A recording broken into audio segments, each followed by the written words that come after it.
Hello everyone, welcome back to my mini blog. তোমরা সবাই কেমন আছো এই গরমে?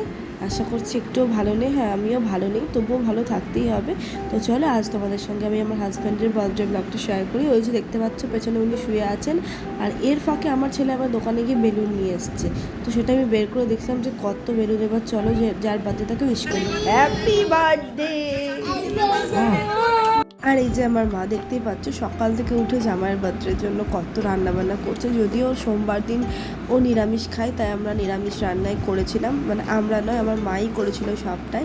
আর এখানে আমি এখন বিছানার চাদরটা চেঞ্জ করব, কারণ প্রত্যেক সোমবার আর শুক্রবার আমি বিছানার চাদর চেঞ্জ করি, যেহেতু বাকি দিনগুলো আমিষ খাওয়া হয়, তো বিছানাতেই বসা টসা হয়, তার জন্য আমি অবশ্যই বিছানার চাদরটা চেঞ্জ করে নিই। তো সেটাই করছিলাম। আর তারপর আমি এখন যাবো একটু বাজারে, মানে গত দুদিন থেকে আমি বাজার যাওয়ার জন্য ওকে বলছিলাম, কিন্তু ও যায়নি। তো ফাইনালি আজকে জোরজাবস্তি এখন আমি ওকে বাজারে নিয়ে যাচ্ছি, কারণ জানি না কেন আমি আমার বাবার সঙ্গে এখন আমার হাজব্যান্ডের একটা জিনিসের মিল খুঁজে পাই, সেটা হচ্ছে কিছু কিনতে চায় না এরা।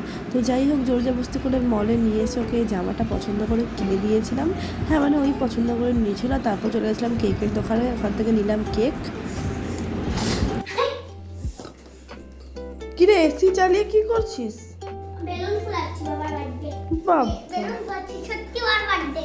ছোট্টি বার্থডে, মিথ্যা নয়। না, বাবাকে কি গিফট দিলি তুই? আমি উপরে কি ওটা? ও, এটা দিলি?